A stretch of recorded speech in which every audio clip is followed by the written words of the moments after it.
What is up, everybody? Welcome to, man, does this feel good to say, the NBA Hardwood Show. Yes, the NBA is back. Yesterday was, it was back yesterday, but only 2 games. DFS-wise, it wasn't the first full slate. Milwaukee Bucks, I mean, man, did Giannis and the Bucks look good? Westbrook, on the other hand, it was a little tough fit for the Lakers, but they might get it going. They might not. We'll see. But, hey, we got an 11-game slate here. Should be a lot of fun. Joined by my two boys, AP and DC. AP, I'll go to you first. I know you're the NBA guy. Very happy it's back. How you feeling today? I mean, I kind of feel like all of us are NBA guys. It's a sport we crush. We already had a member ship what 200K last night off of what, like $12. I mean, insane, like absolutely insane start to the season. Awesome slate tonight.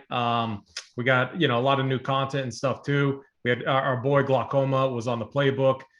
Cash chart looks like it's up. Heat maps up. I feel like we're gonna have a good night.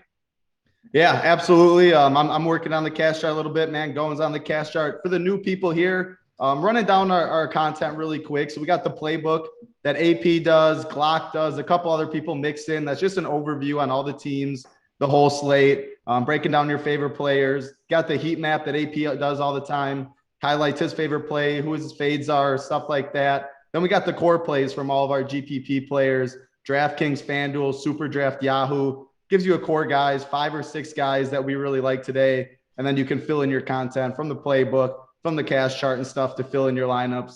Headed over to you, though, DC. Before I head over to you and see how you're doing, could hit the like and subscribe button for us, please. A lot of people are going to be tuning in. We can hit the like button. NBA's back. We're excited. Time to make money. Big prize pools. So get the good mojo rolling. Hit the like button. We do appreciate it.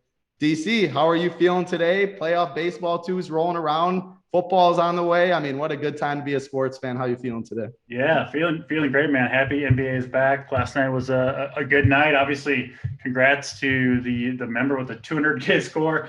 That didn't take long. The first opening, not even real opening, right? Night, right? Like just the 2-gamer, the little teaser, the little taste, and we get a 200K winner already. We'll keep it going. I'm excited about this NBA season. We got an awesome team, obviously, at RPS, and it's gonna be a good time. Title, I gotta ask. I was on the show yesterday with Hoop and Mangum. We were speculating. Were you down at the Deer District? Were you at the Bucks game? We know you're a huge Bucks fan. So did you get to attend that game? Because man, your boy Giannis, I was all in on him yesterday. Not a super hot take there, but he was spectacular. Were you at the game? Well, actually, Title is now in Texas. I moved. I just moved. I mean, I was in the car 18 hours yesterday. Okay. Moved down to Austin, Texas. It's been very hectic over here. So I watched it as much as I could. I was all in on Giannis. I played yesterday too, playing today, getting it in, but I was not at the Deer District. I am currently at a new place. So awesome. Austin, Texas is awesome. Okay. So congratulations. I lived there for a couple months. Would have been like 10 years ago now, but a fantastic place. Yeah, I mean, I've only been out a little bit. My mom's with me. She helped me move in and stuff, but I got done eating a barbecue place called Valentina's. Wow, I have not had any barbecue like that in my life. Couple good food places. Going to be going down to the campus, Texas campus, a bunch of cool things lined up. Yep. So excited to be down here. I'm glad that you like it. It's definitely a lot more busy, a lot more traffic than Wisconsin, that's for sure. But enough of my life. I appreciate everyone in chat hanging out with us. See some familiar names: Pocket Lamar quarterback, Parabai, Lou, Steve Anthony, D Gaz, Kevin Stryker, a bunch of you guys hanging out with us. We appreciate it. Hit the like and subscribe button. It goes a long way. And like you guys were mentioning, members never win segment, which obviously is false. I saw Twitter, as busy as I've been, I saw Twitter was going absolutely crazy in the thread of the 200K win. But hey, we got the NFL win. Chief U, $17,000, 500 in the NFL Showdown on Sunday morning. Congrats to you. It was a great team. Always take $17,500. Big win over there. Then, like you guys were saying yesterday, NBA, a mythic $200,000 solo shipper over on FanDuel. Man, that is very, very impressive. You had Patty Mills, Bielitsa, a very, very good lineup, some low-owned plays to make a unique team and ship 200K solo shipper to start the year. Can't get better than that. So big props to you and congrats. And we're looking to keep it going today. I mean, 11 game slate, big prize pools. I think there's a lot of good games, a lot of interesting ways Got two good tournament players with me. I'll be talking more of the cash and the chalk and stuff like that. So we got you covered. And yeah, I'm ready to dive right in. What do you say, AP? Ready to get in the first game? Yeah, man, I definitely am. I've been ready for quite some time. Ready to get going. Perfect. All right, first game on the day. We got the Pacers and the Hornets. So we only have two games locking at 7 p.m. Eastern to start, which in NBA I always like as a host to talk about it because late swap is really key in NBA. Not as much in the beginning of the year because there's not as much injury news and stuff doesn't pop up. But as the year goes on, we're not going to have every injury news and stuff until the slate locks and stuff, which that's part of the reason why roster construction, why you can't leave your computer right when lock ends and stuff like that is very key in NBA. But not as much today. Two games locking at 7 p.m. Eastern. Pacers and the Hornets kick it off. The Pacers are -1 point favorites. We have an over-under at 223.5. I'll throw it right over to you, AP. How do you see this game? Yeah, obviously, so the one thing with the Hornets that we're going to see with Devontae Graham gone, and now he's with the Pelicans, LaMelo Ball should get the point guard run there. That's going to increase their pace. We saw it all last season when Devontae, he likes to slow it down. He likes to run the half-court offense. LaMelo Ball obviously is a player that likes to play in transition, pushes it, a very, very elite and excellent passer. There's some potential plays in here. Obviously, on the Indiana side, we got Sabonis. He's obviously always a monster. And then, on the Hornets side, I'm looking at Ball. I'm looking at honestly, that's probably it because the other problem is we got so many studs on the slate or spin up options, and we have so many value plays that I think are almost free squares. I don't necessarily want to lock up a ton early in this game unless you guys can convince me otherwise. I mean, I'm looking at Sabonis. I'm looking at maybe Ball, but fringe tournament plays for me, mainly because I don't want to lock them up with the size of the slate, the other options that we have to pick from. So maybe you guys can sell me on some of these guys, though.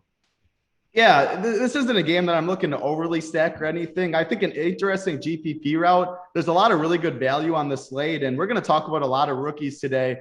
This Chris Duarte guy, he was a first-round pick for the Pacers. He's 3.3K expected to start, and the kid's really, really talented. I think him at 3.3K, I think there's going to be some other pieces. We'll get to Scotty Barnes and stuff where a lot of the lower or the cheaper guys, the value, the ownership's going to be concentrated to certain guys. And I think Chris Duarte is going to be relatively low owned, a very cheap price at shooting guard, 3.3K. And like I said, not going to be too owned. I really like his talent. I expect him to start. So he's one lower owned guy I think you can look at. Sabonis, like you mentioned, I don't expect him to be owned today. We know what Sabonis has done last year, the year before. He's just one of the best players in basketball now. DFS monster, always gets the double-double, really. Triple-double bonuses in consideration, too. So I think he's a interesting tournament option as well. LaMelo Ball, I completely agree with you. He's 7.7K on DraftKings. I think that's a very good price with a high ceiling. So a couple guys right there I'm looking at. Chris Duarte is the one that I think is a good GPP option.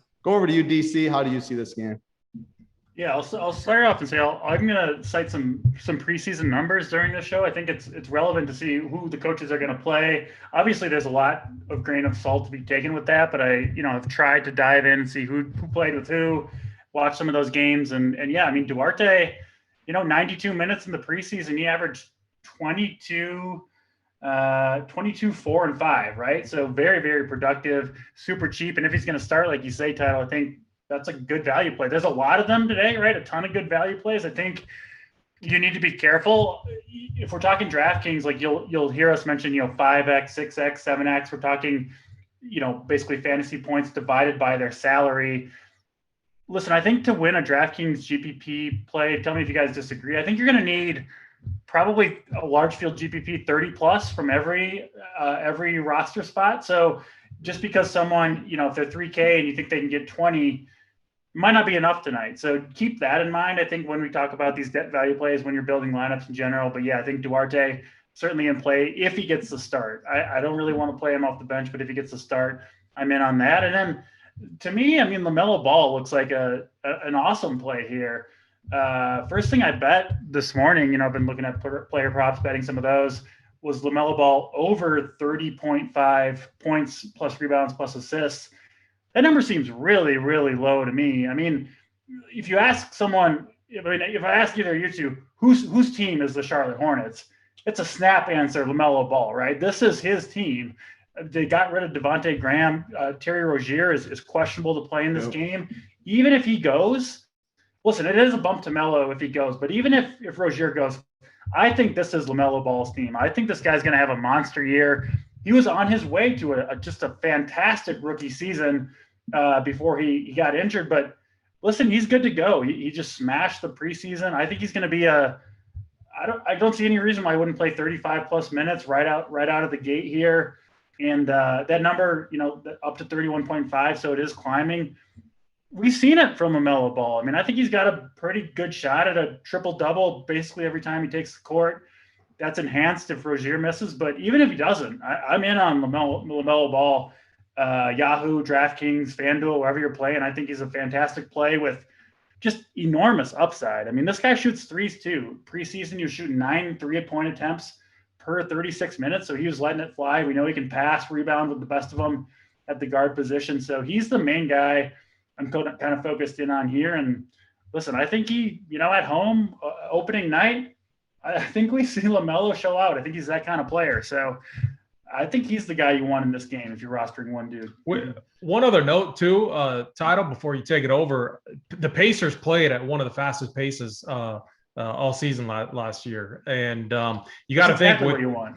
Yeah, with Rick Carlisle coming in, he's a pace guy, traditionally has been. So you got to think that they're going to, play with some decent pace here. And I love the spot for LaMelo. When just going a little bit deeper too, when Graham was out last season, I was looking at some of the numbers. He averaged over 1.2 fantasy points per minute. Obviously had a really strong offensive usage rate as well. So the one thing, I don't, stacking is something we often talk about. There's spots in NBA that I look at it, but I really just try to find value and plays with high upside. I'm good running ball, and then you don't need to necessarily go Sabonis. Go ball and then keep the other spots open. I think that's a fine route to go in this game. Yeah, you made some very good points. Hey, Devontae Graham is now on the Pelicans, so he's out of the equation. Terry Rozier is questionable today. And I mean, if he is out, LaMelo Ball will become one of the strongest plays on the slate. And if he is in, I'm not worried. I'm 100% on DC. We saw it last year. LaMelo, he stepped in. I mean, when he got going throughout the year, he took over as the alpha. He brings the ball up. I mean, we saw his upside last year, and he has triple-double upside too on DraftKings where you can get the bonuses. I really, really love LaMelo, and I think he's a strong play. Very good play on FanDuel and DraftKings as well. Before we get into the next game, RPS NBA 15 is our promo code right now and gets you 15% off your life subscription. Like I said, we have the playbook. AP does, Glock does. That's an overview of the whole slate, really. Teams and players that we like. GPP cores from all of the coordinators. DraftKings, FanDuel, Super Draft, Yahoo. A cash chart that Mango and Hoop and myself do. Highlight some core plays, our player pool that we're playing in cash. If you're a GPP player, you absolutely should look at it too. Know where the chalk is. If you want to eat that chalk, if you want to get different, it's a very good tool. And then the heat map that AP does is very good as well. So make sure you check that out on the site and make sure you get in Discord too. I love all of our content. I love the shows, but my favorite part of our product is the Discord. People are talking sports, every sport, pretty much 24/7 it seems. So make sure you get in there. You can ask us questions, see what other people like as well. We'll get into the next game though. Oh, I actually wanted to touch on one more thing AP said. When it comes to stacking, NBA, we talk about it in NFL, and there's a lot of merit to stacking because if a wide receiver is catching a touchdown, it's going to be from your quarterback more than likely, unless a running back or something. You want the game to stay close if they're going to maximize their points. So you do a run back and stuff like that.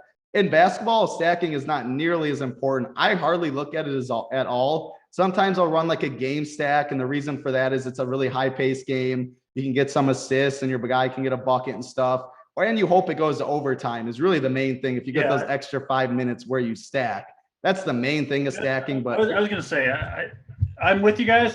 Certainly if you're playing cash games and even most tournament teams, if you're looking at, a 300-person field or a 1,000-man person field, I don't think stacking really comes into play all that much. But when we're talking about like the giant DraftKings or FanDuel tournaments where you're trying to beat 30,000 or 40,000 teams, if you get an overtime game and you get, 5 or 6 guys that get those extra 5 minutes, I've won tournaments like that over the years with kind of a full-on game stack.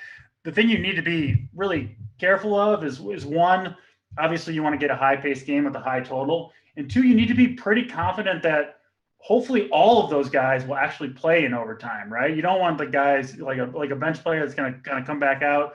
Like, you want 2 teams that have a clear big 2 or 3, and you kind of stack those guys up and hope that the game goes off. So if you're trying to stack, that's the way I approach it. Yep, definitely. And before I move on, I see a couple people in chat asking if I moved into a mansion. There's some echo. I'm sorry. Like I said, I just moved in recently. I will get this all figured out. I'll move into a smaller room, get the stuff going. So just hang in here with me today. There is a little echo. I'm sorry about that. Hopefully you can still hear me clearly, though. We'll get into the next game, the other game that locks right away. The Bulls and the Pistons. The Bulls are coming in. They're -5 favorite. The over-under is 218.5. So one of the lower total games on the slate. AP, I'll go right over to you. Any interest in this game? I mean, the Bulls, like, how about this team? Definitely a new look. They're obviously trying to be contenders and make the playoffs, and they're going to try to contend. I don't know. I mean, the East, when I look at it, the East is obviously really stacked. I do see the Bulls as a playoff team, but there's a lot better teams in the East. But this team looked fun in the playoffs. With Lonzo, that's going to push the pace. We get Zach LaVine working off the ball. You got DeRozan in there and Vucevic, obviously, in the paint. They're going up against the Pistons tonight. Like, this is not a spot. Like, one, it's a lot of mouths to feed. And I feel like we got a good idea what the rotation is going to look like. They ran, it looked like ran kind of what they want to simulate in the regular season in preseason. And so, which makes sense. It's a lot of guys on a new team. They want to get that chemistry going, but they're going up against a Pistons team tonight that they should take care of. I almost like the Bulls side here. It would be a slight lean, -5.5. Yeah. On the Bulls or on the Pistons side, I mean, I think Jeremy Grant will be a guy that gets maybe some ownership at 6.5K. Again, Dwayne Casey, the Pistons, we've seen the story again, time and time again. He likes to play everyone. He likes to play these wide rotations where 12 guys see the court. I'm comfortable fading it. 11-game slate. We talk about it all the time. Cross some games off. I'm crossing this game off. I won't have any piece of this game. Yeah, I'm on the same page as you. Wait. Okay, I forgot. I got one sneaky play. Can I guess it? Yeah, Alex Caruso. Yep. He looked good preseason. He's getting he's like their 6th man off the bench, and his usage looks good when he's on there. So you're going to get 25 potential minutes, maybe a little extra blowout run if the Bulls get a nice lead. But Caruso 3.5. But we talked about it. There's a lot of value on the slate. Don't go nuts with a guy like Alex Caruso when we have so many good value plays. Yep, you took the words right out of my mouth. I think this is mainly a fade too. You have 11 games, one of the lower totals. And the Bulls, they have so many mouths to feed, which is the one reason my favorite Bull point per dollar is Caruso, because his minutes are going to be staggered with some of the starters. He looked really good in the preseason, like you said. I mean, he's a hooper at the end of the day. He's always been a hooper. He's going to have more opportunities, more minutes this year. So I think that's an interesting call. On a normal, I wish DraftKings pricing, we're going to talk about it, but the pricing is really soft. There's a lot of really cheap guys. There's Duarte, like you just mentioned, Scotty Barnes. I mean, we're going to get to a lot of cheap guys that have big upside. So don't go crazy on Caruso, but I think he's going to come in sub 5% that you can take a shot on. If I took any shot on anybody on Detroit, it would be their best player, Jeremy Grant. He's 6.5K. He showed some upside in the past. He plays a lot of minutes, but I think there's better games and better spots to target. DC, do you agree, or do you have anyone else for us? Yeah, I pretty much agree with what you guys said. I think the Caruso call is interesting. Thibodeau is Thibodeau the coach of the Bulls right now? No, he's the Knicks. It's the old Thunder coach. What's his name? Billy Donovan. Coach Coach Gators, Thunder, and then just catching up on everything. But yeah, I mean, like you said with the Bulls, I mean, there's just I would like this team better for DFS purposes if DeRozan wasn't there, but he's just kind of a guy that kind of sucks value away from other people, right? A lot of kind of isolation, scoring, centric type play. You've got Levine, Lonzo, Nick Vucevic is going to get a lot of touches in the post. I like this team from a kind of a real life perspective. I love the call AP to win this game, money line or that -5.5. I think they're going to go over their team total for wins on the year, but from a DFS perspective, it's just going to be tough. I think. I mean, Levine and DeRozan kind of similar players to some extent, at least in what they want to do on the court. And I don't know. So yeah, I think DC. My one concern with that bet is just looking at this. The Pistons, like the Bulls' second unit, like I don't know where they're going to go. Yeah, but they're just going to play their. I think the Bulls are going to come out and play these guys like 36, 37 minutes and just try to win games early. I mean that's what this team is built to win right now, right? They're clearly acquiring these players to try to, get the, I guess, highest seed as they can, 4, 5, 6, 7, and go to the playoffs. Some people think, oh, it's championship or bust. It's not really true when you've missed the playoffs for a decade. You want to get to the playoffs, and that's what this Bulls team is going to try to do. So I do think you'll see the stars, the stars and the Bulls out there for a lot of minutes. But I think it's going to be tough to really, crush value basically on the slate, especially an 11-game slate. So there'll be times when we're on the Bulls. I think it'll be mostly when one of these guys is out for a game or two, right? And then their prices are going to come down because they're going to have to spread the ball around so much that those guys will become good value plays on those days. But here on opening night, I don't really see it with the Bulls. I think Jeremy Grant is a fine play. He seems like he's going to be like kind of clearly their best player to me, Jeremy Grant. So I like rostering the number one option, the number one guy on the team where you don't have to pay number one option prices. And that's kind of the case for Jeremy Grant here. So I think he's fine, but overall, I'll have very little exposure to this game overall. Yeah, I think it's more of a stay away too, maybe one off a piece or two. But the Bulls all year long, it's not going to be a team I'm really going to target at full string because of how many mouths they have to feed, like you said. Especially locking early. Like, do you really want to lock into these kind of like questionable, it seems like a bad move on opening night to me. Yep, I definitely agree. We'll go to the next game, which has the second lowest over-under on the slate. Another game I don't have too much interest in Boston against the Knicks. The Knicks are 2-point favorites. Like I said, 216.5 over-under. I'll go right back to you, DC. I'm not seeing really too much in this game. It's going to be one I'm pretty much crossing off. Is there a name that I haven't mentioned, which I didn't mention anyone, a name that's sticking out, a low-owned play for you in this game? I mean, I think things are going to run through Julius Randle again. He was fantastic for us, especially at the beginning of the year last year when people didn't realize the crazy role that he had on the Knicks team.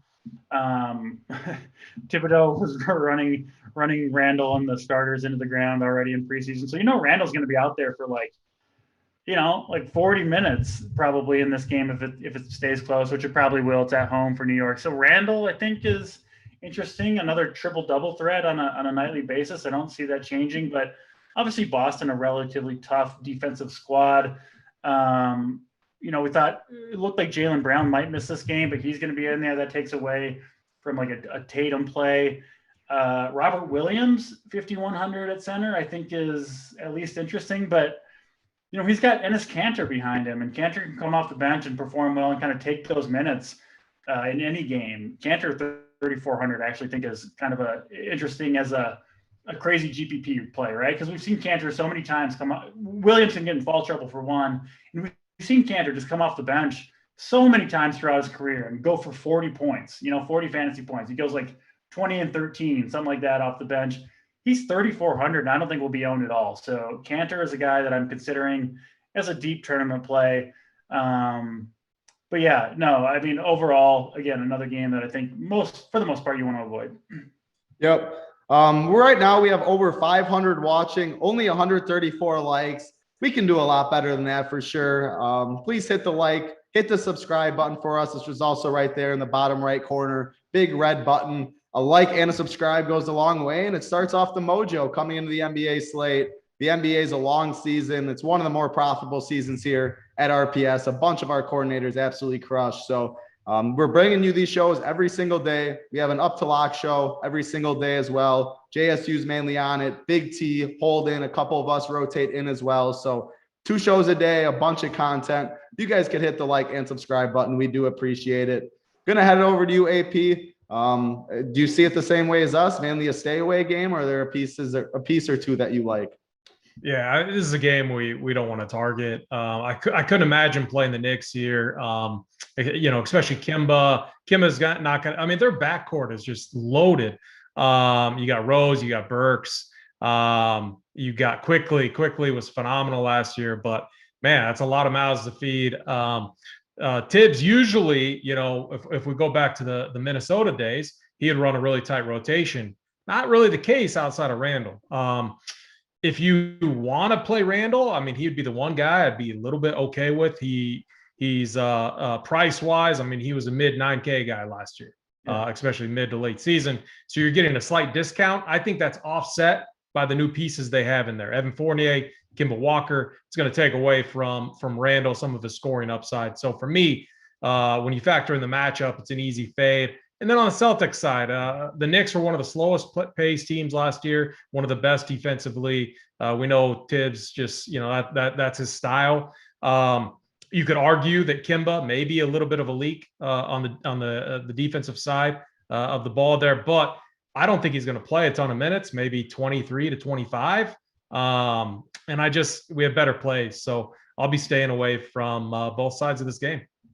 Yep, I'm with you guys. Our boy Tyler in the chat from the bet side, he's absolutely crushes the props and stuff.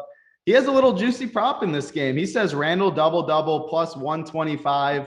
That's his free play he's giving out to everybody. And DC says he likes Julius Randle a little bit. Tyler on the bet side likes a double. If you're getting a double, more than likely you're having a pretty good game yourself. So little tidbit from the bet side, Tyler. Make sure you go check them out. The bets and DFS, we always talk about it, but they go hand in hand. If you like an over in a game, there's going to be more DFS points. Someone's going to be doing better. Vice versa. If you like the under, you stay away from it more. So make sure you check out the bet side. They've absolutely been crushing it. We're going to go to the next game, though, and a game that I do have a lot of interest in the Washington Wizards against the Raptors. The Raptors are 2.5-point favorites, and over-under sitting at 223. I'll go over to you first, DC. A lot of good plays stand out to me. Scotty Barnes and Spencer Dinwiddie are 2 of the main ones that stand out. How do you like those two, and what else do you see in this game? Yeah, Dinwiddie seems really, really underpriced on DraftKings. 4,900, right?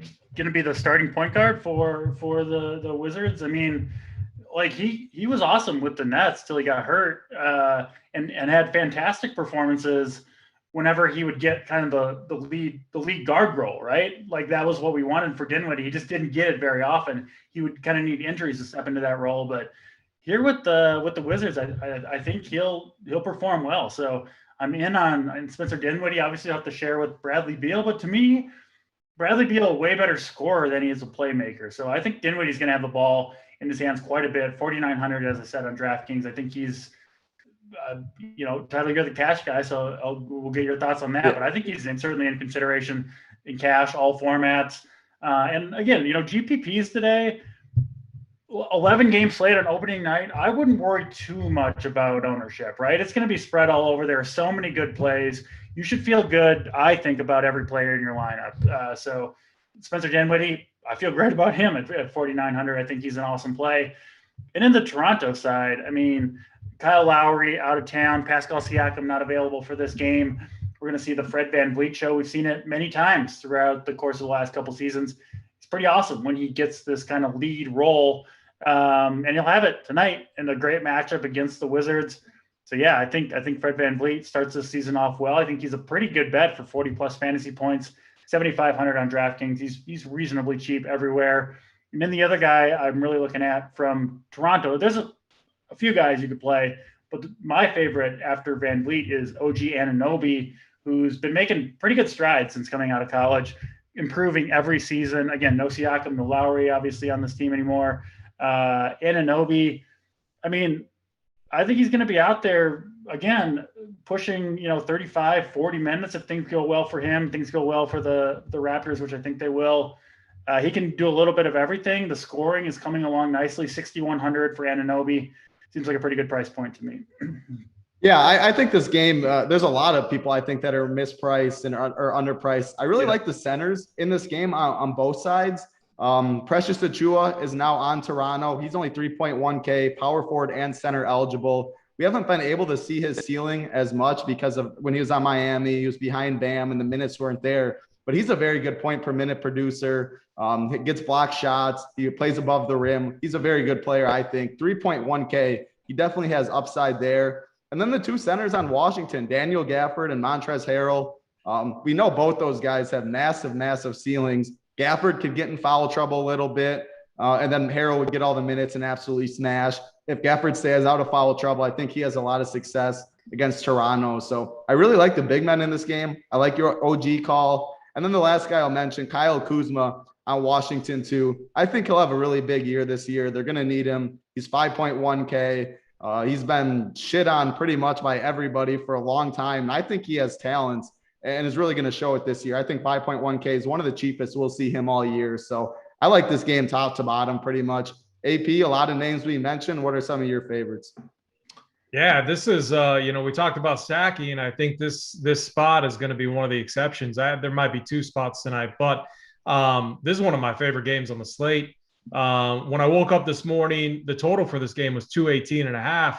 And when you look at the dynamics of this team, both teams are small. We saw it with the Warriors last night, a small team. What were they doing? They were running up and down the court. I think we're going to see this Raptors team. It's kind of one of the teams that I think is going to play. That's going to surprise when it comes to pace. I think for them to be competitive, especially with the lineup that they have to play with pace. And I think that's what we're going to see tonight. And when you look at all the pieces here, and when you factor in the injuries, so Rui Hachimura's out, Thomas Bryant's out, two key pieces for the Wizards. That means a guy like Kyle Kuzma, a guy like Daniel Gafford, they're going to have big roles tonight, along with Bradley Beal. And sure, Montrezl Harrell could steal some minutes from Gafford, but Harrell's been really questionable over the past two seasons, in my opinion, on the defensive end of the ball. Somewhat of a liability. I think Gafford is the guy that has 30-plus minute upside here. We all know he's a beast on the board. And when you look at, who he's going to be facing, I don't see how he doesn't smash. The same thing with Kyle Kuzma. Now, I might get a lot of shit for this, but we have no rim protection on the Toronto side of this game, in my opinion. That's a good thing for Kyle Kuzma. I always like his game when he's driving to the rim and getting easy buckets. I hate his game when he's relying on his jumper. I mean, it's been okay. He's a streaky guy, but when he gets to the rim, I think his game is much more effective.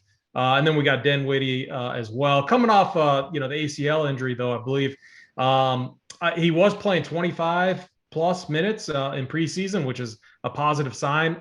At 4.9K, all you need is 28, 29 minutes for his type of game. So I do think, like, when I'm looking at ownership projections right now, I'm kind of surprised, but not really when you look at all the other value on the slate. So this is definitely going to be one of my more contrarian mini, I'll call it like a mini stack, where I'm getting at least, probably four or five pieces maybe from this game, and then filling in elsewhere on the slate, and just hoping we get a nice game environment. My last comment too is Nick Nurse. He loves running the tight rotation. We've seen it all the time. And you got to think Scotty Barnes, a guy that we've all talked about. How isn't he getting 34-plus minutes tonight? They with Siakam out, they're going to need someone to step up. And I think it's him. I think it's OG. I think it's Fred VanVleet. And then, honestly, the guy I would be worried about on the Toronto side is Dragic. They have depth. We saw Malachi Flynn play really well last year. So I wouldn't be surprised if, when it came to point guard, if we saw kind of a minute split between those two guys. We see Fred VanVleet play like 35-plus minutes. We see OG, Scotty Barnes play 35. And then the other pieces, Precious and then Dragic might be the guys that don't get as much of a run as those three other guys. Yeah, a couple of people in chat mentioned Scotty Barnes. I mentioned him briefly up top. DC AP mentioned him. But, yeah, he's one of the strongest plays, I think, on the slate, one of the strongest values. I mean, they drafted him 4th overall. Nick Nurse runs a tight rotation, like AP said. Their depth isn't great. I think he's going to play all the minutes he can handle. And I mean, he's going to have to shoot the ball. He's going to have to play both sides. I mean, he's going to put up DFS points. If you're on the court 35 minutes, unless your name's Isaac Okoro for me last year to start the year, where he played 45 minutes and ended with 2 points. And I'll never forget that moment. But thankfully this year, well, how the pricing is, you don't need to play guys like that for really cheap. But I call those guys exercise guys. If I refer to someone as an exercise guy, that is what I'm referring to. Scotty Barnes is not an exercise guy. He's going to be shooting. They drafted him fourth. I think he's a very, very strong play, and he gets dual position eligibility on DraftKings. Before we go to the next game, 562 watching, 181 likes. That's hurtful. We can definitely do better than that. Hoop said he wants 250 likes. I'm going to raise it a little bit. Let's get 275 likes. Pretty much the first day of the NBA season. 11 games. Hit the like button for us. Hit the subscribe button for us. And then if you're not a member, RPS NBA 15 gets you 15% off your life subscription. If you want to see who Big T's on, if you want to see who JSU's on, you're going to need the subscription. They're going to be on the Up to Lock show, I believe. But most days they'll be on the Up to Lock show. Then you'll get all their plays, the playbook, core plays, cash chart, heat map, you name it, you got it. So RPS NBA 15. No better time to get in. NASCAR, MMA, golf, NFL, baseball. All the sports are going on right now. Get in and join the movement with us. We'll go over to the next game. The Cleveland Cavaliers, and the Memphis Grizzlies. The Grizzlies are minus 7-point favorites, a 219 over under. Go back to UDC. Not too much of an interest in this game for me, but do you see anything different? The one guy I'll mention is Mobley, the rookie. He has a good price on both sides. And I think he has a lot of double upside, a very good rebounder, can score the ball a little bit. Touch on him for us, and then anybody else in this game.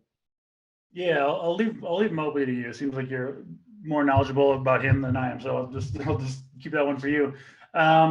This game, yeah, I'm not super high in this game. The players just seem overpriced, right? The guys that you would want from the Cavs. I mean, the two lead guards, Sexton and Garland, are really high priced on DraftKings. I can't really imagine playing them on this particular slate. I think they're kind of priced at their ceiling. Same with Ja Morant. I mean, 9,100. Great player, great young player, but that's just on this slate. That's not how I'm going to be allocating my salary. One player I am looking at, Jaren Jackson Jr., I think might be in for a big year. Got a big contract extension from the Grizzlies. He's fully healthy now, something that he's not been through most of his career. He is a better play on other sites other than DraftKings, right? 5,900 on DraftKings. I do think he's a pretty good play there, but listen, you go over to Yahoo, you can get him for $18. So I think kind of really, really mispriced there. I think he's one of the better plays over on Yahoo. So I like him there a lot if you're playing there, and I recommend it. It's the water's warm over at Yahoo. I'll say that much. So get on over there if you haven't.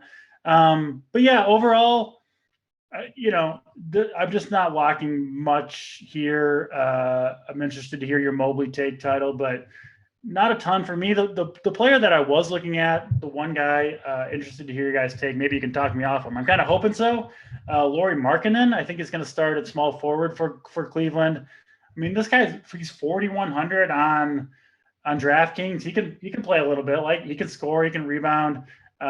He could get 30 plus minutes, I think, pretty easily here. So interested to hear your take on him. But overall, mostly a game that I'll be avoiding. Yeah, the more I look at it, I think there are a couple pieces on Memphis. Jaren Jackson, I think, is a very strong play. He's now healthy. We know his upside. Desmond Bane's also one of those value plays. Him and Brandon Clark. Desmond Bane's 3.22K. He's expected to start at shooting guard. Brandon Clark's min price at 3K. We know his upside in the past. I mean, we're going to talk about so many value plays, which is why I didn't mention them at first. I like Scotty Barnes more than some of these Memphis guys. They have a deep rotation, but I do want to mention Bane and Clark as two value plays. As far as Evan Moe, go for it, DC. Yeah, I was gonna throw in one more value play actually from the Grizzlies, and that's DeAndre Melton. I think is going to be kind of the sixth man for this team, and he's a pretty good point per minute guy. I think you'll see him out there for 25 plus minutes, maybe a good shot at that anyway. 3,600 on DraftKings. I mean, again, like we said at the top of the show, you need big scores, but I think he's at least capable of it. So he's another guy I would consider. Yeah, I mean, Memphis has to have the cheap go. When I said earlier, I take back my statement where I have some interest. I'm not interested in the high price guys. Jaren Jackson's the highest price. You want the value here for sure. Yep, Bane, Clark. I like Evan Mobley. I mean, he was really good at USC. He's a big body. He has a lot of rebound upside, points upside. I think he's going to get a lot of double doubles. When you draft someone that high, you're just so invested in them. I expect him to have a big day. 4.5K. I don't think he's going to be too owned. I just like him overall for the whole year. So as far as marketing, I mean, the reason I am not as high on marketing, which I think is a fine play still, is because I do prefer Mobley, and I would make a rule of only having one max Cavalier in my lineup at a time. So that's the only seems like a guy that's just going to like. I just feel it, him ruining my lineup on opening night. Like he seems like a good play on paper, but I've rostered Lauri Markkanen before in the past, and I know how that can turn south in a hurry. Exactly. I'm not a big Lauri Markkanen guy, so that's probably why, because of those snowflakes. AP, I'll throw it over to you. A lot of value, it seems like, on the Memphis side. Any interest there? Anybody on the Cavaliers you're looking at? Yeah, I mean, actually, like I don't really like this game. I mean, look at the Cavs. Look how much size they have. You got Jared Allen, 6'11", Evan Mobley. They want him to be kind of your stretch four, like a 7-foot stretch four big, and he can do that. He's very mobile. Then you got Lauri Markkanen too, and then you got two ball hog guards in the backcourt that just love to keep the ball in their hands and shoot and play at a slow pace. And then on the Memphis side, look, this is an 11-game slate. Jaren Jackson, I love him. I in the heat chart, I got him as a core play option, and rightfully so. He's a little bit too cheap here. But again, this Memphis team, they can. We've seen it in the past where they've run a really wide rotation with Brandon Clark and DeAnthony Melton, like DC said, getting in there. They got Tyus Jones, they got Xavier. They have a lot of pieces, and so in tournaments. In NBA, I'm always okay eating some chalk, but usually it's like chalk value plays.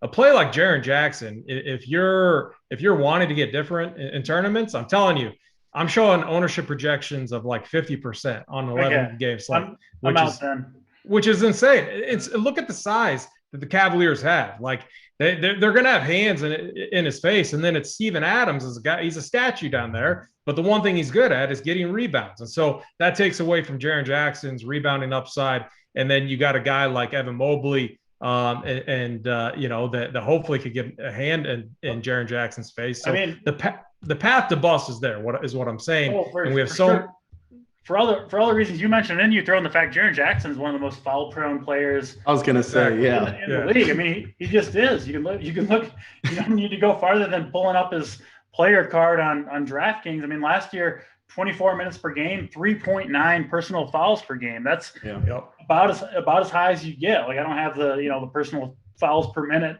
in front of me, but for like a player of his price and ownership, I mean, you're not going to find a guy that's more likely to get in foul trouble than Jaren Jackson. And I don't think, the big contract or high hopes are going to change his feisty hand. So like there's a path to busting there, even if he doesn't get in foul trouble. You throw in the fact that he's one of the more players likely to get in foul trouble and he's chalk. Yeah, it makes a lot of sense, AP, to kind of go elsewhere, right? I mean, you just gotta pivot if everybody thinks one thing, sometimes it's good to look elsewhere. Yeah, I do have a little bit of interest in Evan Mobley, though. He's one of the rookie values I'm looking at, 4.5K. It seems like they want to get him 30 plus minutes. And they want, he's a guy they want to develop for sure. My problem is just with the Cavs, that Sexton and Garland, they hog the ball. They love to take shots, and they're always overpriced. So we're not playing them, and they rarely ever hit value. And so for me, I'll be off this game, but Jaren Jackson, I'm running 3 builds tonight. It'll be hard for me to fit. I'll probably fade him in 2 and play him in 1. Yeah. And so I'll end up a little underweight. I think that's a good way to go when you acknowledge someone's like a pretty strong play, but you see the ownership is high. You say, okay, I'll just kind of cut into the field a little bit and listen, maybe that Jaren Jackson team is your winner. If not, then you got 2 more teams. A lot of the field will go down with him. So that makes sense to me. Yep, definitely like all your points. And as far as like Mobley and the rookies, like I like a lot of these rookies, and I like rookies a lot in the beginning of the year with so many unknowns. People don't always take the risk on them. Yeah. And I mean, these guys are being drafted so high to bad teams where they're going to need their usage. They're going to be game script independent. Where if the Cavs are down by 20 in the fourth quarter, I think Mobley is going to be playing at least most of that fourth quarter to still develop him and see what I mean. Just try and make him better. So. I like the Mobley call. I like Scotty Barnes, Duarte. These rookies, I'm going to be overweight on to begin the year in tournaments because I don't expect the ownership to be there as much. And I think the upside and the unknowns is very lucrative. There's a lot of upside to it. So I like that game as far as the value play. I'm not going to spend up for John Moran or any of that. But I wouldn't go overweight on too many Memphis guys or stuff like that because there's 11 games. Memphis does have a big rotation and stuff. So we'll go over to the next game. Looking at the likes, let's see, 577 watching, 233 likes. You guys are getting better. They're getting up there, but we definitely can hit. Yeah, we're 50 away, but we can get up over 300. I mean, people keep filing in. It's not hard to just hit a like button, hit the subscribe button. It takes one click, brings you a little good mojo. I mean, if you aren't clicking the like button, I don't know about karma if you believe in karma or not, but hey, the bad mojo might be rolling into the NBA lock. You don't want that. We're doing this for free, hanging out, giving some winners, and we appreciate you guys hanging out with us. We'll go over to the next game, the 76ers and the Pelicans. Get a pretty good over-under at 224. The Sixers are 3.5-point favorites. The guy that stands out to me right away, and probably a lot of people, is Tyrese Maxey. He's going to get the start. He's 4K. We saw what he did last year. He's just a really good basketball player with a lot of upside at point guard. So I think he's very strong. And then on FanDuel, Tobias Harris is at only 7.2K at small forward.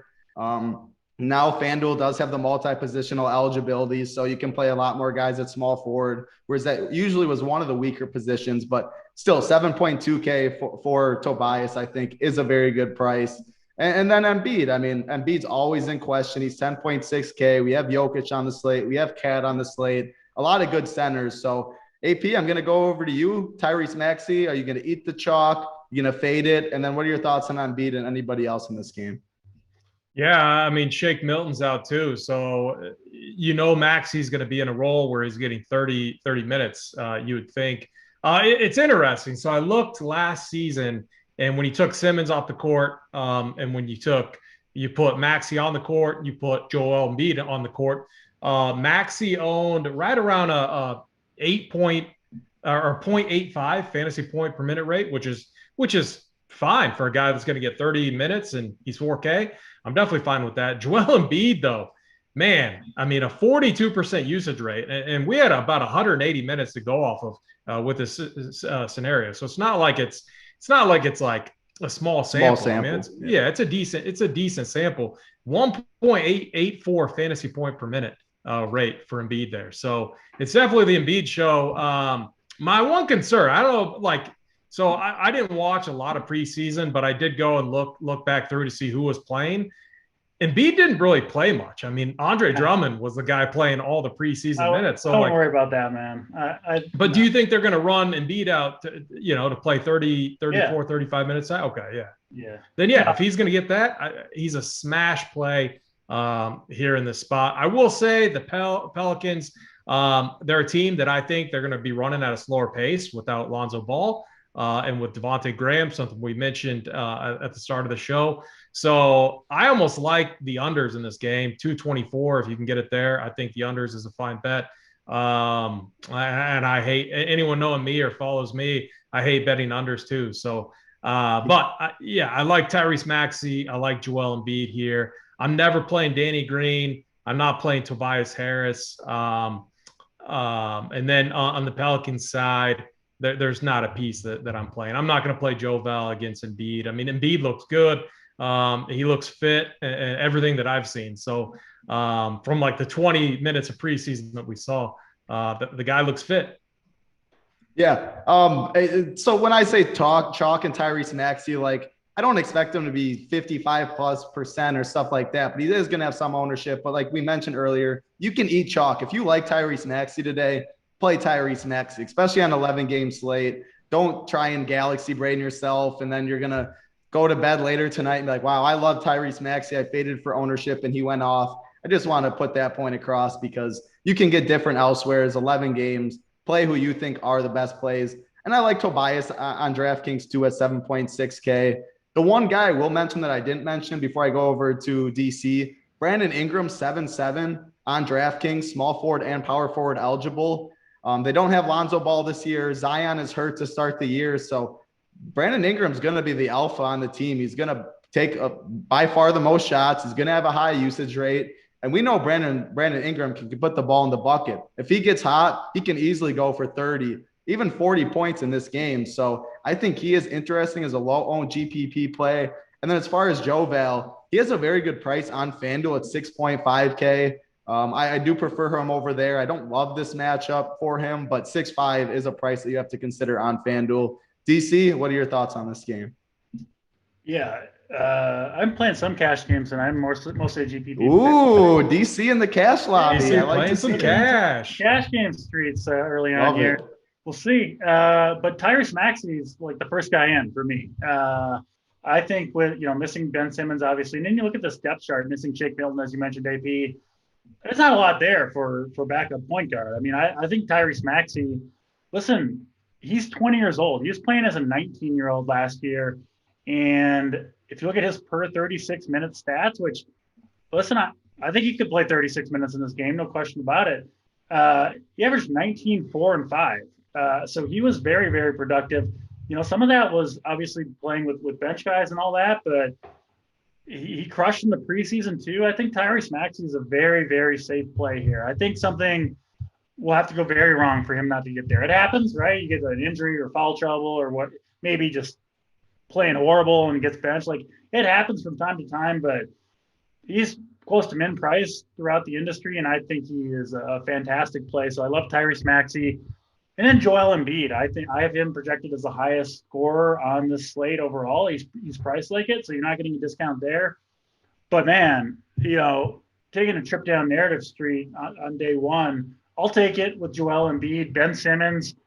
All the trade stuff. He got kicked out of practice because he's practicing with his cell phone. Embiid had an interview after the game. He says, "I'm done with Ben Simmons. I don't care about this guy. He does whatever he wants."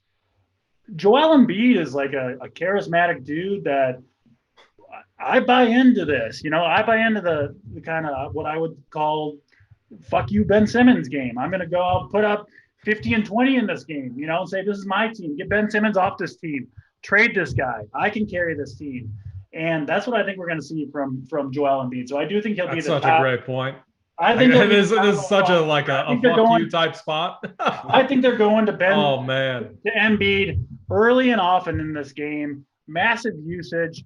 Didn't play much in the preseason. I don't care about that. He's healthy. He's ready to go. He's mad. He's angry, and that matters for me with a guy like Embiid. He's going to demand the ball on the block, and unless he gets in foul trouble. Listen, Joel not the easiest matchup in the world. It doesn't matter for Joel Embiid when he's on a mission to rack up points and rebounds. He's going to get there. So he is my top overall spend on this play. I'll have a ton of exposure to Joel Embiid, and I think we see a monster game from the process Embiid tonight. So absolutely love him. I like the calls for sure. When DC in the cash game streets and AP betting unders, two things I did not expect to hear today, but hey, I really, really like it. I'm going to have to tail the under, and DC in the cash streets, I do love to see it. A couple questions in chat. Steve Anthony said, is Naw the sixth man for the Pelicans? He is the sixth man. So 6.6K is price tag is a little too steep, but he is the sixth man indeed. And then Will C said, do you think Ingram gets the Thibault treatment? I'm not a big fading people because of defenders, but I will say I think Matisse Thibault is the one guy for me that I really like to avoid whoever he's on. He's not Oh, he is. He's going to probably win Defensive Player of the Year. He was a stud at Washington. He knows how to play the game on the defensive end. He's not going to start, though, it doesn't look like, whereas Ingram is. So their minutes will be staggered. I don't expect Thibault to play 30-plus minutes and then match him with Ingram. So while if they're on the court together, I do expect that to be the case. But I wouldn't necessarily fade Ingram just because of that, because their minutes won't be staggered. But I think that's a very good question. I do not like picking on Matisse Thibault at all. I did want to mention title because as you kind of started off this game, you're talking about Tobias Harris, and I was looking at him a lot. early on today. I mean, I love him when Simmons sits, right? And he's just a very productive player, but barely played. I don't know if he played at all in the preseason and was missing practices too with a sore knee. Like, I don't think he's really played or practiced much at all from what I can gather over these last couple of weeks. So I am, he could come out, be totally normal, right? It could be maintenance stuff, but it's enough for me on an 11-game slate where there's just so many guys I want to play that I'm pulling back on Tobias Harris a little bit. Yep, that definitely makes sense. Someone in chat said he thinks Nall will start. I'm seeing projected that Garrett Temple might, but the thing is, I mean, this is the first real slate or the first times that we see these teams where we might get some lineups that we were expecting something else and we see something, which again, the merit to not going overboard on the first couple games, saving a couple spots so you can make pivots and stuff like that is important in NBA DFS. So I'm thinking Nall is going to be the sixth man. Does he start? Maybe he might, but I don't think so. We'll see, though. Interesting point to bring up, though. We'll go over to the next game. The second biggest over-under on the slate. There's two games above a over-under of 230. The Rockets and Timberwolves, two teams that aren't very good, but they play at a good pace. Hey, now. I'm sorry, the Timberwolves. Not everyone can be as fortunate as title right now with the Bucks, the Brewers, and the Packers. But hey, I've been in your boat. Tough scene. But hey, DFS wise, we can still play some Timberwolves as we'll get to. 231.5 over under. The Timberwolves are -6.5 favorites. Might be the only time you see that all year. Hate to say it, DC, but hey, favorites are favorites. Could be 1-0. Going right back when I talk about rookies, Jalen Green, 4.2K. I think he wins Rookie of the Year this year. If you haven't seen this guy play, he's a bucket every single time. He's one of my favorite players to watch. I really like him and his price at 4.2K. Then Karl Anthony Towns on the Timberwolves. He's 9.7K. I think he's a very, very strong play. I see a monster game incoming. Nobody on the Houston Rockets can stop him. So those are my two favorite plays for sure. I think D'Angelo Russell on FanDuel, he's 7.5K. I think he makes some sense as well and is a little underpriced, but those are my main plays. DC, I'll go over to the Timberwolves expert. Who do you like on the Wolves and in this game? Yeah, I'll start off with a disclaimer. If you're new to DC content, I am definitely biased toward the Timberwolves. So I'll put that out there in the universe and admit to it right off the top. But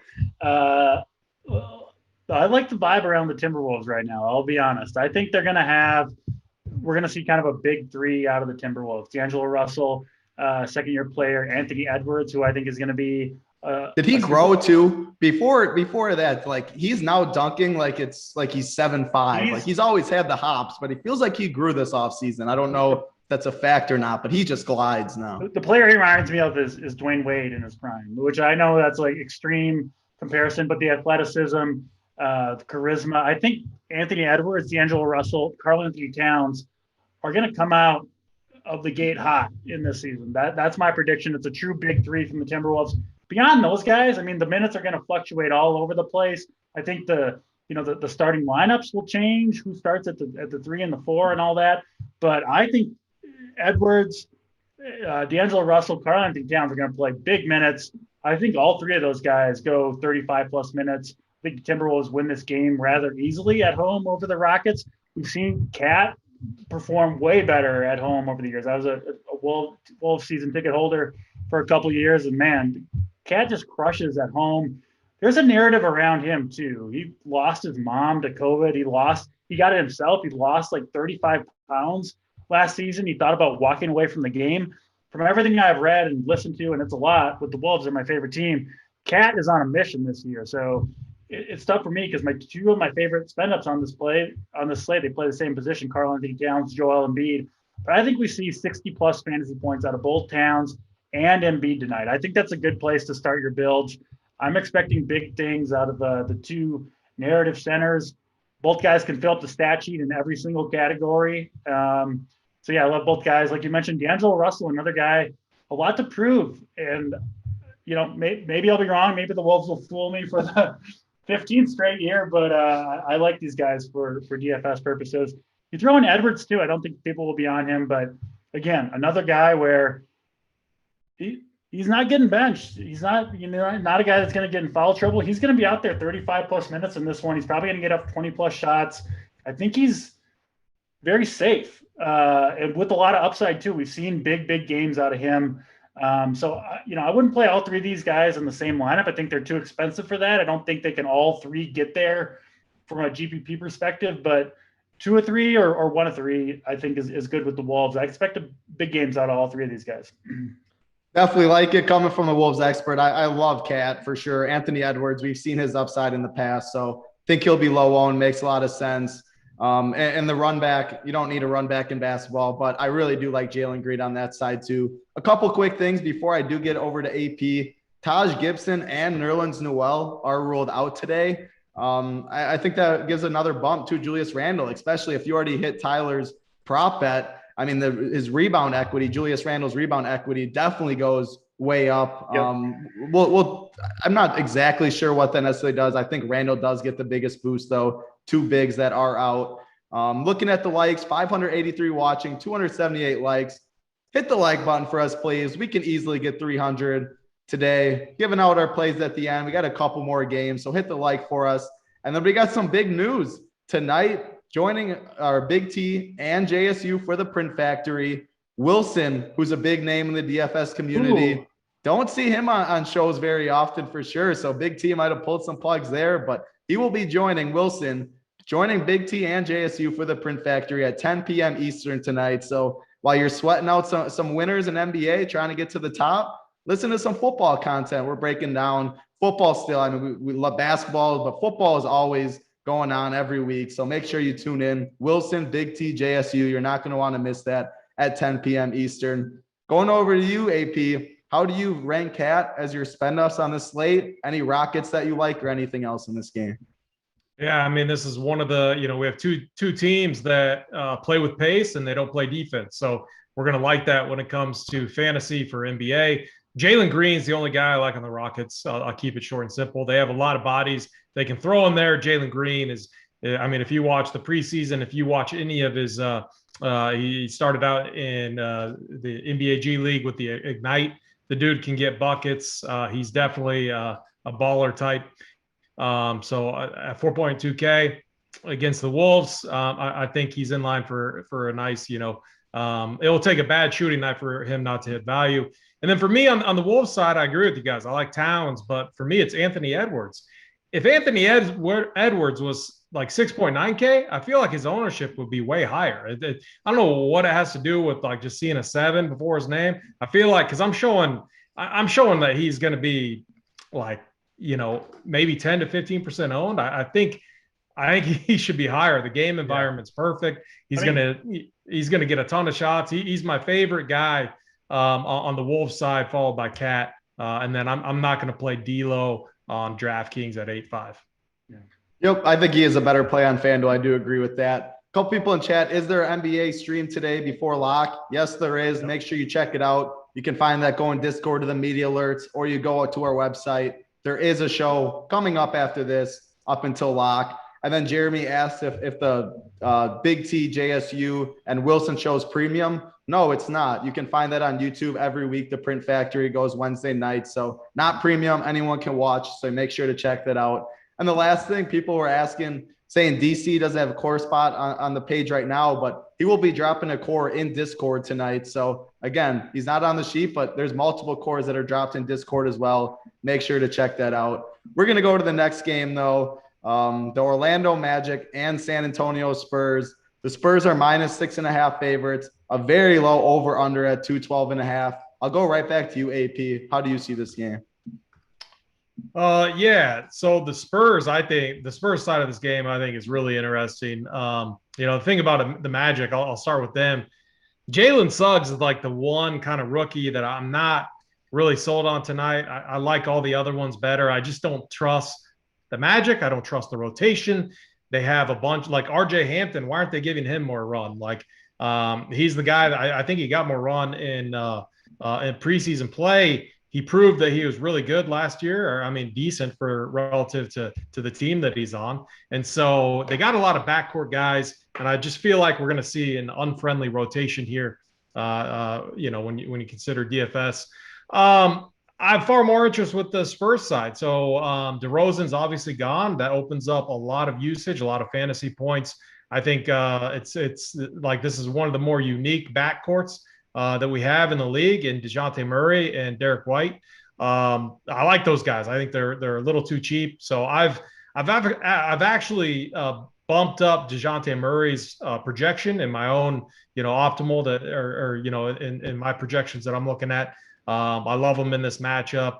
And then we got Jakob Poeltl. I think he at 5K. I think he's in play. But we have so many center plays to go around tonight. I mean, you can either spend. So like I looked at the route of double spending up, and I right now am leaning going either Joel Embiid or Cat, and then a guy like Poeltl or a guy like Gafford is kind of my lean. But I do see the majority of my builds look like double center builds on DraftKings. But for me on the Spurs, I'm keeping it to those three guys.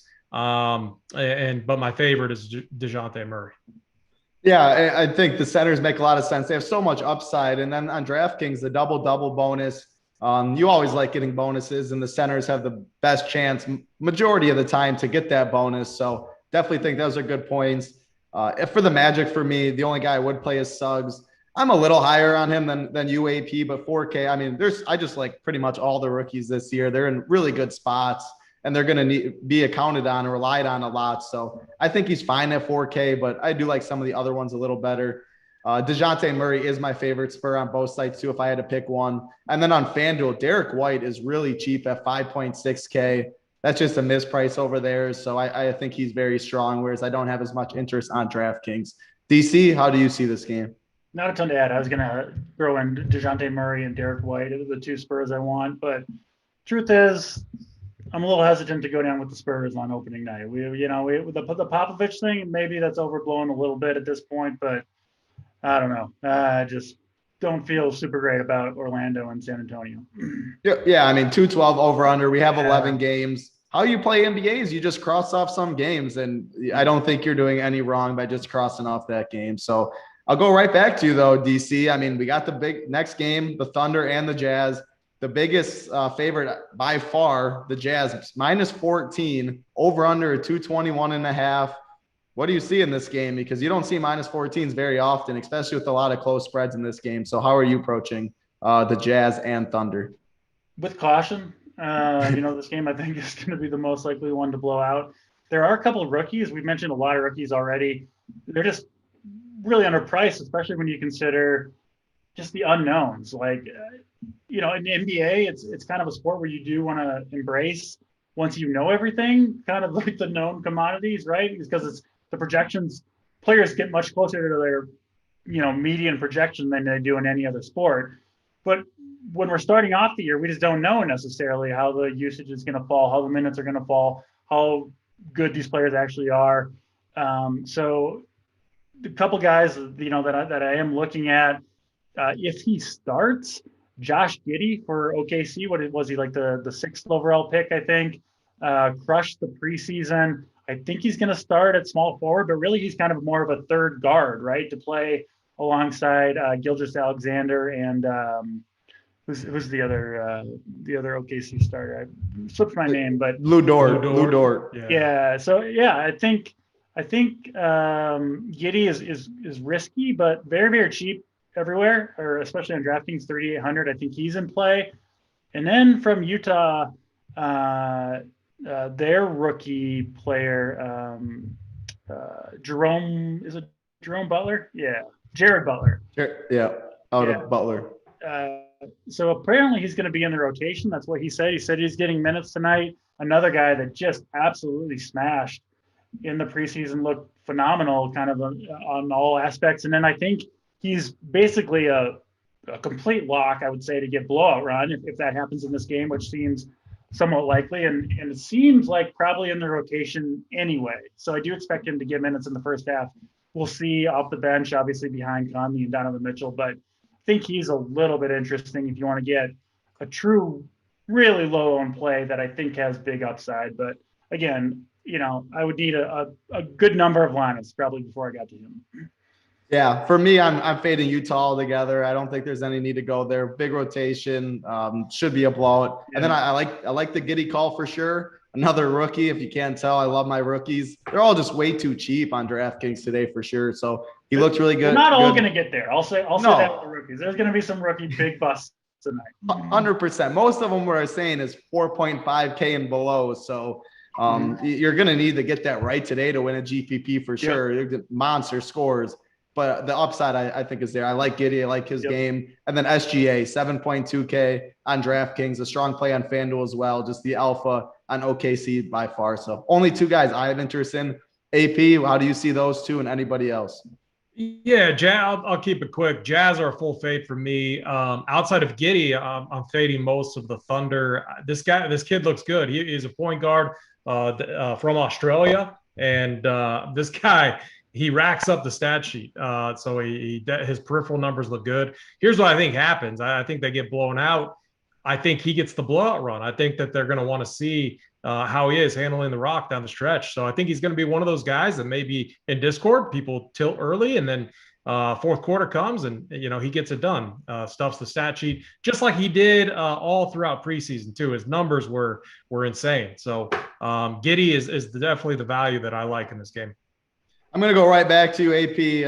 I'm running a little behind. The time management, I guess, for title today is not on cue, but running behind a little bit. We'll finish up, though. Then we got to get Big T, JSU, and holding on. The Nuggets and the Suns, 6.5-point favorites for the Suns. Over/under at 224, AP. How do you see this game? Yeah, two teams with deep playoff runs. I'm going to be under on this game.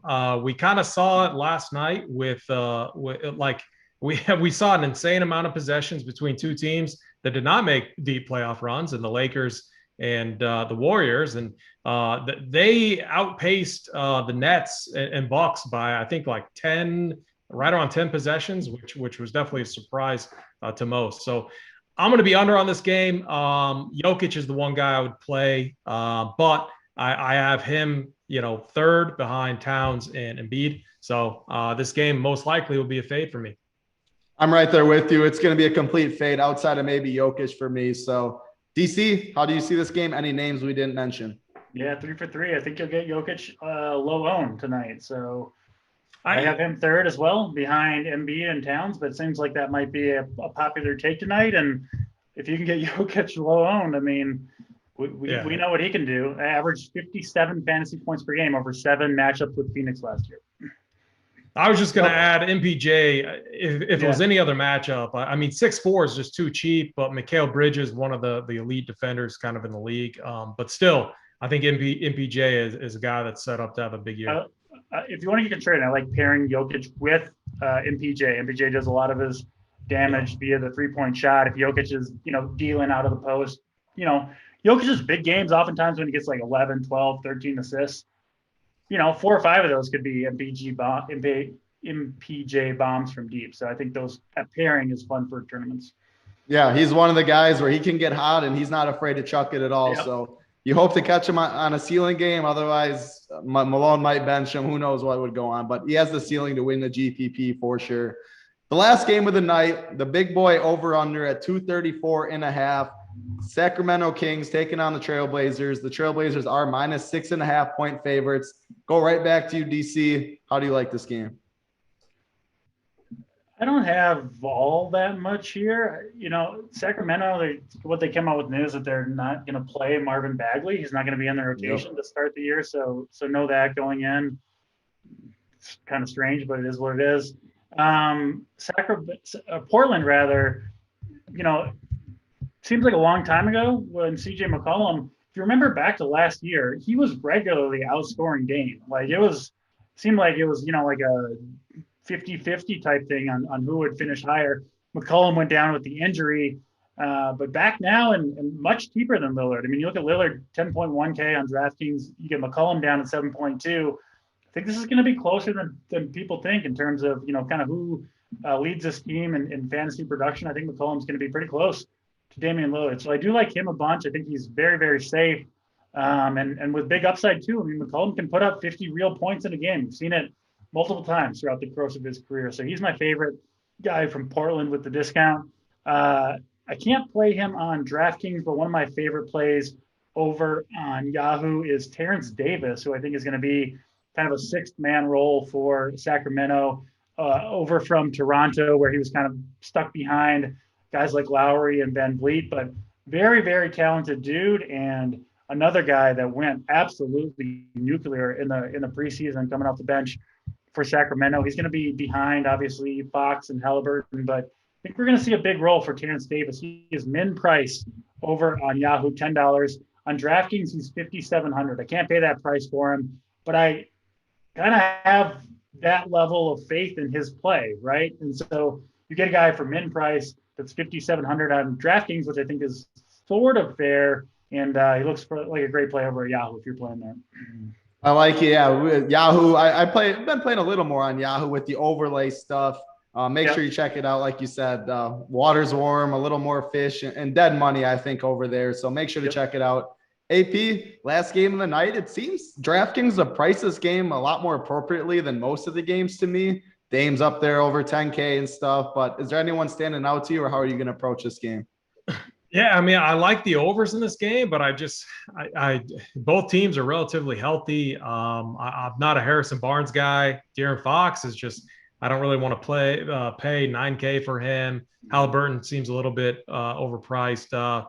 CJ McCollum, I think is fine. When I finalize my projections and I run the opto for a few of my main builds, maybe there's a guy that lands into my lineups, but I don't really.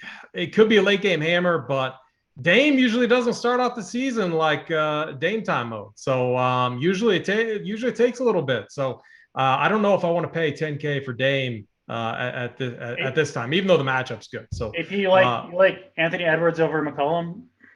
Yeah, I do. I think that's one of my last questions. So yeah, I think it's Edwards' team. I know Towns has been there, but isn't McCollum kind of like sort of what we want Edwards to be, like just like a massive scorer? I don't know. So Edwards, I'm worried like over projecting on Edwards there. I think Edwards has a little more peripheral upside. Yeah, McCollum can get you the 35. Way better athlete Edwards is, no question about it. Yeah, he gets some rebounds and assists. So, but yeah, it's close. I think it's fair to say. How about you have a lane there between those two? McCollum, I think slightly, just to get a little of exposure in that last game. Yeah. And I like Towns. Towns is by far my favorite. I think he's going to absolutely go off on Minnesota, and I don't like playing those two together necessarily today. If I'm playing Towns, I'm going McCollum. If I don't have any other Wolves, maybe I go Edwards. Yeah, I think that's a very good way to approach it as well. It's definitely really close. All right, we got through all the games, 11 games. Wow, that was fun. But we got to get into the plays of the day. Why the people are here, looking at the likes, over 300 likes. You guys did it. We appreciate it. And the good mojo is going to be rolling to all 305 people that clicked that like button today. We appreciate hanging out with us on this Wednesday. A lot of basketball, a lot of shows to be had. But DC, I'm going to go over to you first for the play of the day. Mom's Basement play of the day. Who do you got for us? Oh, man, there's a lot of choices today. But yeah, there is. Go, first game of the night, getting off with a flame emoji on your DraftKings app. LaMelo Ball going to put up a big game tonight, opening night. Puts up a triple-double. I think we see 50-plus DraftKings points out of LaMelo Ball. He's cheaper than a lot of the other stars, so you get a little price savings. And, he kicks us off right. I definitely like LaMelo Ball. I'll go to my play next because it's in that same game. I keep talking about rookies, so there's no way I could pick. I was debating a couple guys. I can't pick anyone else but a rookie today. The Oregon Duck, Chris Duarte. Expect him to get the start at shooting guard. The guy's he's a very good basketball player. If you haven't seen him play, make sure you watch LaMelo crush. Chris Duarte is going to be doing the damage on the other one. He's 3.3K, doesn't break the bank, allows you to get LaMelo in the studs. I think Chris Duarte has a big game, so he is the SO play of the day. Our lineups are going to be looking good early with LaMelo and Duarte going off in that first quarter. And those are the only two I'll have in that game. Like, don't go crazy on the game. Those are the only two you need. AP, to finish it off, I actually don't think I know your play of the day. What is it? Yeah, I'm gonna go Anthony Edwards. Is it was it hair gel? Is it hair? There's a better play than hair gel. Hair gel. Yeah, I need a haircut right now though. That's why I Yeah. got the cap on. So It's looking good. But all right, sorry. love the matchup. Yeah, love the matchup for Edwards here. I think he's gonna kind of make a statement. I think he's. I was between him and DeJounte Murray, but I'm gonna go with Edwards. All right, I absolutely love it. Someone in chat before I get out of here, he said Duarte isn't going to start. I think he's going to start. I'm seeing him projected. If he doesn't start, my secondary play of the day, I'll give you two, is Precious Achiuwa down there at 3.1K. He is starting for Toronto. That lineup is out. I really like Precious Achiuwa as well down there. So I think Duarte is going to start. I don't know where you got that information, but if he doesn't, again, we don't know what they're going to do. Not him. I wouldn't play Duarte off the bench today. I think that would be too thin. It would be Precious Achiuwa as my other guys. So we appreciate everyone hanging out for us. Thank you for putting up with my echo today. I'll make sure it gets better for the next show. For AP, for DC, myself, Titletown. Good luck, everybody.